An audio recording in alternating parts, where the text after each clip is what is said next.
Hello, I'm Maggie Doyle and you're very welcome to the Your Politics podcast with political staff Micheál Lehane and Paul Cunningham will be here. Also joining us in the politician's chair, which is back firmly now in our little studio in the bowels of Leinster House, is Sinn Féin Deputy Leader and TD for Donegal, Pearse Doherty. You're very welcome to the Your Politics podcast. Thank you. I know that today is a particularly muggy day. It feels like July, summer kind of might be here. Yeah. And you've been between the convention centre and here today. How is that all going at the moment, the kind of swapping between the two places? I think there's political unanimity has broken out that the convention centre is definitely not the place where we want to be. It's not equipped to allow for you to function as a legislator, to scrutinise the legislation. You know, you don't have printers, you don't have computers or anything like that. There, we all have this here in our office. Our support staff is obviously here in Leinster House. So in some of the routine stuff, that's fine. But if you're dealing with big piece of legislation and you're trying to put down amendments, and some of it could be last minute stuff, it's very difficult. Could see it yesterday actually when you were the finance bill, and it was yourself and Patrick O'Donovan actually, and circumstances it just looked as though you both kind of at different stages had papers around you. He as well was under a lot of pressure yesterday because of he was kind of thrown in at the last minute because the minister wasn't there, but it just looked, because you're sitting in a seat that's like an auditorium, you haven't got there's no space, and there's obviously a kind of speaker up in front of you, which makes it actually less. But yesterday that was a disaster now because and you know, as I said, I would have taken a different approach, bar we need this legislation passed, but it wasn't Patrick O'Donovan's fault in my view. He obviously didn't know the legislation. He admitted as much.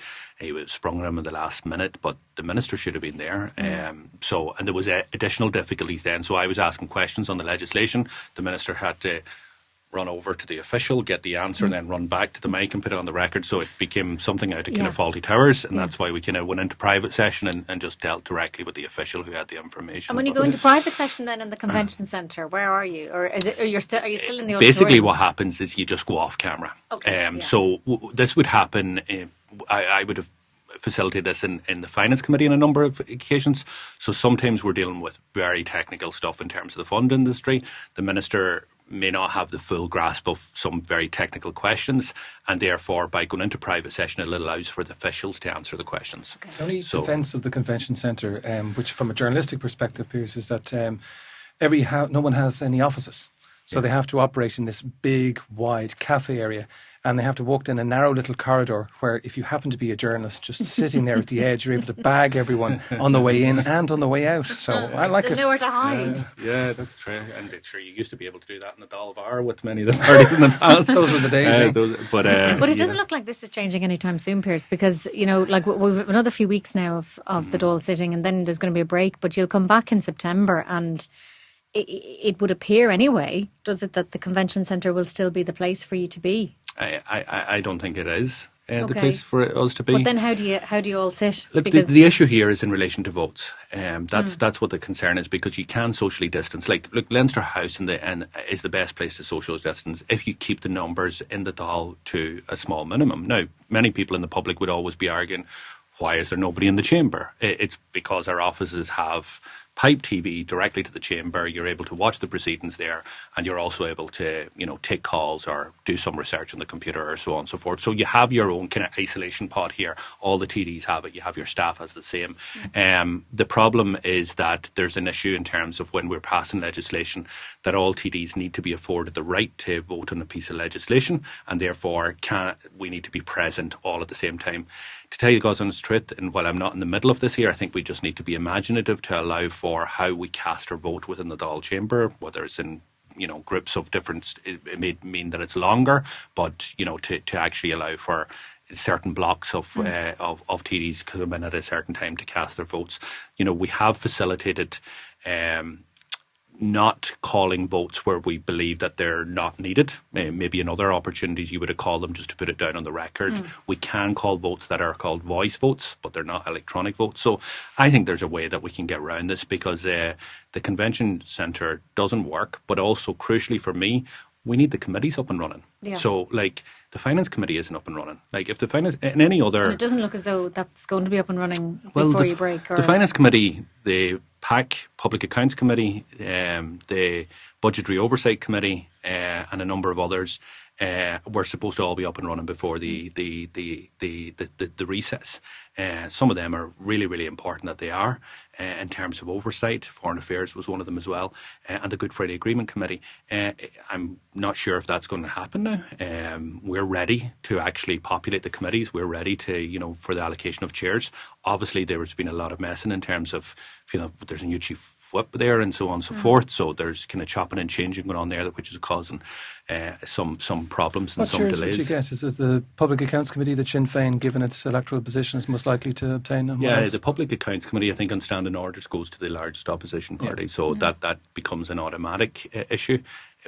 There was discussion, remember the last Dáil, that it went to Fianna Fáil, and we argued that they weren't opposition, caused the confidence in supply, but they got it anyway.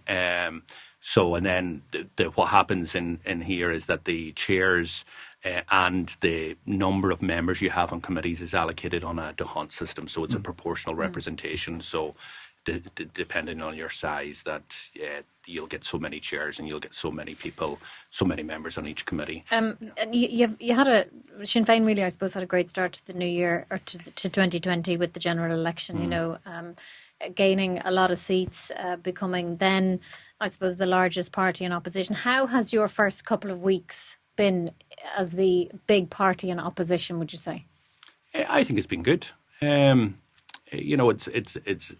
different because of all of the stuff we just talked about, but Mary Lou kind of put down a marker for us at our first meeting when it became clear that we weren't going to be a party that's in government when Fianna Fáil, Fine Gael and the Greens did the deal, and she says, now you're going to be the most robust opposition that this state is ever going to see. We're going to outperform the ministers. We're going to show the public that we're the party that can lead the next government. And I think that we've hit the ground running. I think that the issues that we've been raising are the issues that are relevant to people who voted for us, and I would argue people who didn't vote for us. We've been raising the issues of workers' rights, holding big bankers to account, for example. We've been raising the issues in terms of the maternity leave and the impact that that's had in terms of mothers, the affordable housing scheme that Ona Brin brought forward, and even the announcements today from Louise O'Reilly in terms of some more supporting SMEs. Obviously, in the middle of all of this here was the Barry Cowen affair. Is that done and dusted now? Well, look, Barry's obviously sacked in a very public way, and on a personal level, you feel for him and you feel for his family. I think we were all shocked. I was up in my office and somebody came in to me and says, Barry Cowen sacked. And I says, not a chance. And we ran down to the Dáil chamber because we didn't get any notice that the Taoiseach was going to make a statement, which usually the Taoiseach would give you notice. And because of the COVID crisis, we're asked not to be in the chamber. We're asked to be in the office. So, I think it was surprising. Yeah. It was surprising because he bagged Barry Cowen at 2:00. He had known of the allegations for over 10 days at that stage. He had seen the report that morning. There was no indication that he was going to back or sack him, and but he wouldn't really do it. I mean, he got to see this. We're talking about Micheál Martin here. He got to see the Garda report on that morning, and he was having a number of conversations with Mr. Cowen. The first one was, I think you need to say something. The second was, if you don't say something, you need to consider your position. And then third was, well, if you're not prepared to consider your position, I'm afraid I'm going to let you go. So he was in holding mode, really, as he was letting that behind the scenes unwind and reach a determination on it. So, this idea that he knew about it for 10 days, the core of his argument was, I can't act until I have the document. And once he got the document, he then acted. How do you view that? Well, first of all, right, so he doesn't dispute the fact that he knew about the allegations for over 10 days. But he can't act on what the newspapers say. But I don't think anybody was disputing at that stage that the reporter from the newspaper was suggesting that they had a fake document. I don't think anybody was disputing that. So he knew the allegations. I think they believed that the newspaper had a document while he didn't have physical. This is what Micheál Martin's basically holding on to, and I would argue it's the dancing on the head of the pin. He basically says, I didn't have the physical document. I didn't see the physical document. Yes, I did know for 10 days that there was an allegation there that Barry Cowen had attempted to avoid a checkpoint, which he disputes. That wasn't for 10 days. The first one, when it came out from the Irish Independent, was solely on the issue of the drink driving matter. Yeah. But Which Micheál, is something. but Micheál Martin, this is important. Micheál Martin knew not only about the drink driving issue, but at that time he also knew about the allegation of failing to stop. Because when Mary Could Lou, he have acted on that? but Even the newspaper didn't publish it for fear of legal action. Yeah. So how could he, as Taoiseach, if this newspaper wasn't even printing it, could he have acted on it? Well, the question, first of all, we didn't ask for Barry Cowen to be sacked. True. Actually, not one member of the opposition asked him for him to be sacked. What we asked for is him to come in and answer questions. Micheál Martin, despite knowing of that allegation, voted the week before last to prevent questions, and again this week to prevent questioning. So the question for me in terms of Micheál Martin's judgment is when Barry Cowen made that apology, and it was a big apology. I think everybody accepted that, and when he said the drip feeding of information is damaging, and that's why he went to great lengths to say, look, I had a parking ticket or I had a non-display of a parking disc. Micheál Martin, if he was sitting in the Taoiseach's office watching that, he knew at that stage that the media had a pulse record which was alleging that this individual, his minister, attempted to avoid a Garda checkpoint. There was a responsibility, in my view, on Micheál Martin to make sure that Barry Cowen put everything on the record at that stage, even if he disputed it. And when Barry Cowen failed to do that, Micheál Martin stayed silent about this here for nearly a week until the media broke the story again on the weekend. And I would argue strongly that Micheál Martin wouldn't probably have said anything about this if it wasn't for the revelation came out at the weekend. Well, we don't know that, do we? Really, and he's not here, I suppose, to answer that. But let me talk about another incident, I suppose, that was more on your side of the house, and that was the Bobby Storey funeral, and yourself and Mary Lou and Michelle O'Neill going to it, and the fallout from that. Yeah. Now, I don't want to go into the detail of why you went around like that. We understand that, but do you regret it now because of the fallout that happened and the potential implications for Michelle O'Neill's relationship with Arlene Foster? Which has been very good during the pandemic, I'm sure you'd agree. They have built a relationship. There's no doubt about that there, and there will be strains in that relationship because they come from two different political perspectives, and this was a strain, there's no doubt about it, and there'll be many others as well. But they seem to really be getting on personally very well during the pandemic, I thought. And they'll continue to do so, and I think, I think anybody who's fair and balanced will also see that Michelle actually led very much so during that period, had argued, and she was criticised for it, that she broke from the executive by coming out and saying, look, we need to close down the schools, we need to not be following Boris Johnson's agenda here in terms of herd immunity, and she was criticised for it. So that caused strains in the relationship, and there will be many others in relation to it. But Maggie, the question you asked me in terms of do I regret it because of the fallout, Bobby Storey I knew. Bobby Storey was a friend. I was invited by the family. It was a funeral. I don't regret going to funerals. I can remember when I got elected first in the by-election, I was speaking to RD, I said, a person from Fianna Fáil, which was friendly with me at the time, says, look, Pearse, you're never going to make it in politics if you don't go to the wakes and funerals. And I said to him, as a young fella, probably naively, he says, look, I can attend your wake or funeral when you're dead, or I can try and change your life when you're alive, but I can't do both. And that is my motto. I don't go to wakes or funerals of people I don't know, but for people who I do know, I suppose it was more. I do, and I have no regrets. It's not necessarily your own personal decision to go. I suppose it was more that the leadership of the party and people who were there in positions where you could have maybe said to the people or sent a message out saying, look, watch it at home on telly or watch the stream of it, whatever it is. Just don't come out on the streets because it's potentially going to cause problems. Yeah. Look, and I've said before, I think that the number of people who came onto the streets was onto the footpath because the streets were prevented from coming on because of the stewards that were there. But that was an issue. I think that if we didn't stream it and televise it or stream it live and put it on YouTube, there would have been far more. 250,000 people watched Bobby Storey's funeral. That's a huge number by any measure. And I think that the engagement with the PSNI, the engagement with the church, everything was done by the local organisers and the families to try and make sure that social distancing was maintained, that the regulations weren't broken, and to prevent what could have been a very, very big funeral. And I think we provided leadership. Could we have done things differently? Of course you could. Tell me, do you just because we're talking about Michelle and Arlene, do you appreciate Micheál Martin and Taoiseach going up there today to meet the two of them? Oh, I think that's excellent. I think the fact that the North-South Ministerial Council is meeting for the first time in 3 years in in Farmley now that it's available, that the Tánaiste has moved out. So I think I think it's excellent that there has to be more cooperation in terms of North-South. Micheál Martin has made that point, in opposition. That he wants to see a building of the not only North-South relationship but also the institutions, and that's something that's an ambition that we share with him. We obviously want to go a lot further. And the unit they're going to be setting up in his office to look at potential for United Ireland. That unit, is that something that you think is good? If that's what it is about, then that's yes, we would welcome that. Look, we have concerns in relation to Micheál Martin's comments in the Dáil. In the last number of days in relation to the issue of United Ireland and a unity referendum, because a unity referendum is part of the Good Friday Agreement. We all voted for it, or those who supported it, North and South, voted for that part as well. It was an integral part of being able to have a United Ireland in a peaceful, democratic way.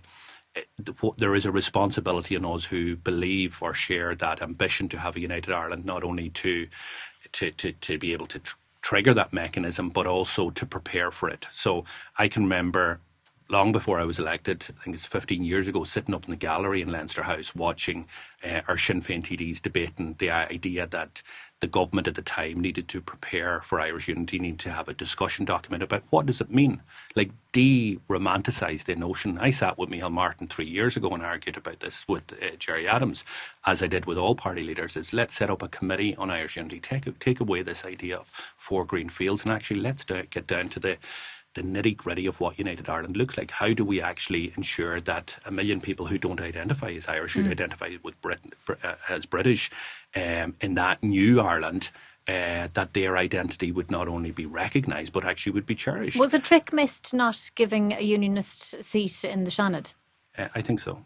I think so. I think Ian Marshall played and served this state very, very well at a time when we wanted unionist voice in relation to Brexit.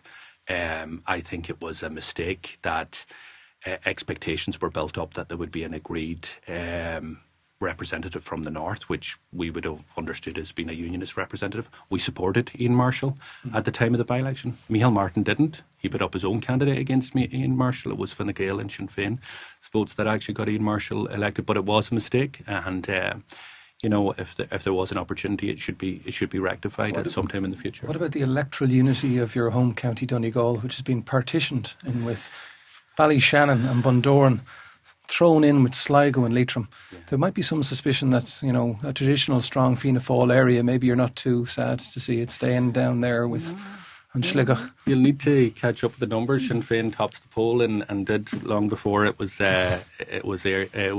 annexed off with Sligo, Leitrim, and even West Cavan as well. And Martin Kenny is the beneficiaries of that support. Our local councillor down there, Michael McMahon, knows every blade of grass that's moving down in that part of the county. Make sense, though? No, it doesn't make sense. Again, it goes back to kind of the terms of reference that you set for the independent commission. If you only allow them to have kind of certain number of seats, then you have annexes of small parts of counties, and it is an issue for Bundoran and Ballyshannon. They don't identify with Leitrim, they don't identify with Sligo. Some of them do with Sligo, but they're Donegal. We wear the Donegal jersey. They want to be Donegal. They want to be represented by Donegal's ones. Pearse, before we let you go, because we're running out of time now, unfortunately, but apart from, I suppose, West Cork, Donegal is probably one of the furthest constituencies to be commuting up and down to. I'm sure it's been a strange time as well, doing that during the pandemic, coming up and down, and obviously family at home. And of course, your wife went back to be a nurse. Is she still working on the front line as a nurse? Tomorrow is her last day. Fantastic. So she's done, I think, 3 months or 4 months or whatever the contract she had with the HSE. So she's been working a number of days a week. And when she started, she was right into the COVID ward. So there was patients with COVID. But thankfully now that's not there anymore. And it's back to more general nursing. Things have returned. Well, it must have been a tough time then with you as well, working here at the coalface, and she's there as well. Yeah. And you got the lads at home. Absolutely. And it was a tough time. And look, but probably because of the lockdown, I was at home more so than I would have been in the past, even though you were still up in Dublin. But when you were at home, you were kind of at home because you had no kind of public meetings or constituency clinics that could happen. So it kind of worked out a wee bit in favour there. It was in the last couple of weeks then that things got a bit iffy as to who's looking after the kids, and then have a young lad who's doing the July provision and who's dropping them to school and who's collecting them and all that. But look, it's worked out well. I'm very proud of Róisín in terms of stepping forward, as I am with all the frontline workers. Excellent. And on those long journeys, apart from listening to things like this, obviously the Your Politics podcast and catching up, what else do you tune into? Any particular soundtrack that you'd be listening to on that long journey? No, look, you catch up with the radio. I went through a phase of listening to audiobooks, and Mandela's Long Walk to Freedom, narrated by Morgan Freeman, excellent. And I can remember leaving here one day and I go, Bertie Ahern's autobiography. I says, I'll listen to this in the audiobook, and I put it in, and who narrated it but Bertie Ahern himself. So for 5 hours driving to Donegal, I was listening to Bertie, so that was a lesson not to be repeated by anybody. And thanks so much for coming in. Lovely to talk to you. Pearse Doherty, Donegal TD, and of course Sinn Féin Deputy Leader. Thank you for coming on to the Your Politics podcast. We'll kindly ask you to leave the studio now. Paul, lots of course happening today. It was a very busy day and morning, and still is actually down in the convention centre. But we mentioned there the Barry Cowen, I suppose, fallout and whether it's done and dusted. Just to talk about the changes then that have happened within Fianna Fáil since Barry Cowen was sacked, and the 3 people who've been elevated to positions. There was a few articles doing the rounds in the newspapers this morning about, now that there's a kind of a tetchiness and unease within Fianna Fáil. Did you see any of that when you were It's down clearly at the been a convention difficult time for Fianna Fáil. After they were out of power for a decade, many people had built up hope and expectations. So take, for example, if you happen to be part of the negotiating team for the programme for government, we and other observers were saying, well, any of those members would seem to be in a good place. And then that turned out to be a complete disastrous prediction, because the lead negotiator for Fianna Fáil was Dara O'Leary, the deputy leader. And what do you know? He doesn't get the position. So I think in these selections that the Taoiseach has to make, there's always going to be a little bit of bitterness, a little bit of pain, and it washes through. This particular government and this particular selection process seems to have had more edges than most, and therefore it's going to take longer for things to calm down. So even today, down at Convention Centre Dublin, the topic of conversation still was, what do you think? What is Barry Cowen going to do? Is he going to row in behind the government? If not, is he going to be vocal in his opposition to it? An awful lot of Fine Gael TDs, and some of them junior and senior ministers, wondering as well, just like, well, is that it? Are we finally going to get underway now, or is something else going to pop up? So there's a little air of uncertainty down there. People are watching, they're waiting, but it isn't over. I guess Micheál Lehane, who's popped in now to the studio after Pearse left, in a way, the timing might be okay, because I guess everyone is just kind of so exhausted. We've talked about before at this time now, they're just limping towards the end, the next few weeks. And is it a case of let's just get to the break? I think it is now. I know at one point in the government negotiations there was a discussion around having just a 2-week break in the middle of August, and such would be the intensity of the work. It's quite changed now that people are talking about a longer break than that. And for Fianna Fáil, that's deemed necessary all of a sudden because the start has been chaotic. And it was always going to be difficult for a number of reasons. One was the amount of rancour that would be there, because the number of places at cabinet and at ministerial level, junior-wise, wasn't huge, and expectations. And expectations was high. And then the fact that you do have a Taoiseach who, for the first time, has his time in office absolutely carved out in stone. But in some ways, that particular aspect of it may take the heat out of this somewhat in the chaotic start, because there's a lot of angry people in there who are already looking to that period now just beyond December 2022, and the majority within Fianna Fáil, I think it's fair to say, believe Micheál Martin, will go as leader soon after that, and they're looking to the next play and who takes over, and aligning themselves in that direction with all kinds of thoughts and all kind of whispers going on in the background, which is unusual at the beginning of a Taoiseach's time in office, but that's there, and in some ways it might act as the pressure valve within the party and within the government that could see it kind of become stronger after the summer break.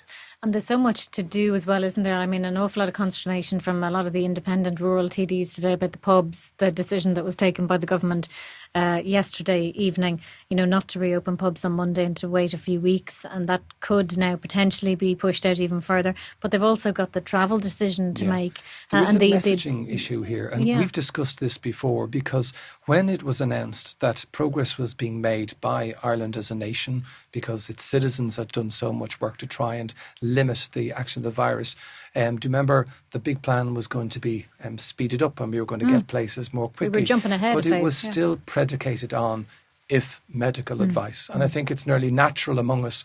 The bit we didn't want to hear was that maybe, and we stuck with the bars are back open on Monday the 20th of July. So it seems to, at a general level to have caused a degree of upset. I think when it comes to the pubs themselves, they're absolutely clear.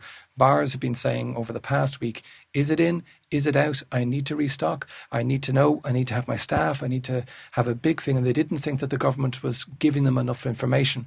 Some rural bars are also saying that there's a difficulty that if you happen to be in a town, your local authority is far more capable of assisting you. But if you are in a more remote area, you're very much being left on your own. So I think that this government has to get up to speed really quickly, and I think it nearly has to improve on some of the things that the last government was doing. I mean, it's incredible, really. Every new government will have issues of the day to deal with. There will always be problems, but this is, I hate using that word because it's the word of 2020, but it's unprecedented, the stuff that they have to deal with now. And the travel green list, that's another thing that's going to be coming out. And on Monday, they're going to decide on whether or not there are safe, in inverted commas, countries to go to. And then that's kind of a little bit confusing as well, isn't it? It's very confusing. And when you're telling people you're not supposed to go, but here's the green list. And the green list. I have got confusing messages about that from government myself. Because about the 14 days isolation.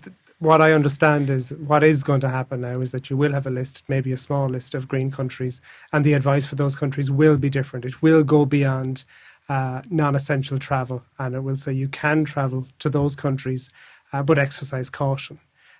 People say it probably won't include the countries that will be seen as the big ones for holiday, people going on holidays from Ireland, but that there will be a difference.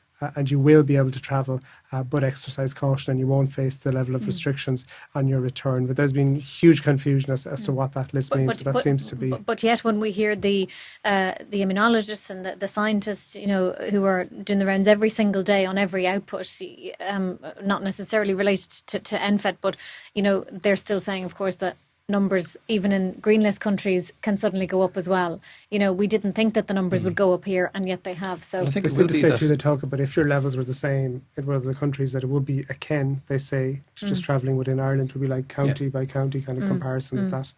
But I don't know, even within that, you can see a degree of tensions in some areas on the West Coast over the last week about the number of visitors, even visitors on staycations suddenly arriving. That has led to some tension. And again, today you had something new, well, not new, but a really kind of strong debate around that question of, do you have to look at the country in regions again? And could that allow for all pubs in certain regions to open? Leo Varadkar not ruling it out entirely when it was put to him. Yeah, and an awful lot of the rural independents, like I said, standing up one after the other to say all these things and really advocating for the rural pubs. But we've got to remember there's an awful lot of rural TDs within the main parties as well, who, in Fianna Fáil and Fine Gael, who no doubt are hearing the same thing from their own constituencies. And I think that's one of the internal dynamics we were talking about, the messaging of a government that means operating as a collective and having a united front. And if that means you've got rural TDs, your rural TDs going out and selling that message for you. And so obviously the focus, given the discontent which has been on display, will be on Fianna Fáil. Are all those people who would deem to have been maybe offside or not convinced by Micheál Martin as a leader, are they going to row in behind the government's message, or will they go on their local radio and say, I'm not so sure about this myself? One other thing, I was just after returning from the Dáil, it was interesting to see Eamon Ryan was on his feet, and he was talking about his Climate Action Fund, and time after time after time again, it was the rural and regional independent TDs standing up to give him a right out lash. So I think that's sort of like one of the little dramas which will be happening over the next 2 years. Yeah, it's interesting if you look at some of the independents, some have made their minds up that they're going to go on the attack with the government and not try and seek to have any access to it. The Healy Rays very pointedly going in that direction, while you look on Tuesday when the government was under pressure, Matthew McGrath and Peter Fitzpatrick kind of rallying to their aid, defending them around that questioning of Barry Cowen. So there are different approaches there too. I thought, and just finally before we go, I suppose Pearse Doherty there, just it was interesting, asking him about, say, the unit that will be set up in the Taoiseach's office about United Ireland, and it seems like that they're open to seeing what it's all about before coming down too hard and heavy on it yet. Yeah, I thought it was interesting actually in the Green Party hustings the last night that they spoke about that unit, and how it came up at the Programme for Government talks. And it was the Greens that led the push to change the name from the All-Ireland unit to the Shared Island unit, which again creates a different nuance and sense around it. But that was an interesting, that the Greens actually were central to that particular part of the Programme for Government. And I think from Sinn Féin's point of view, this all is grease to the mill, because it was that party which said we need to start talking about an All-Ireland the issue of a border poll, of referenda, they've been really beating this drum over the past year. It's something which has made them stand out to other parties, and therefore they are able in a position to characterise any moves by the government as following in their trail. This is the party which you need to listen to because we're ahead of them. It's all going to be very interesting the next couple of weeks, and then there'll be a very, very short break, and then we'll be back again, hell for leather, come September time. That's it for now for this Thursday. If you enjoyed the podcast, thank you very much for listening. Please subscribe, leave a review, but join us again from me, Maggie Doyle, Micheál Lahan and Paul Cunningham. Thanks for listening.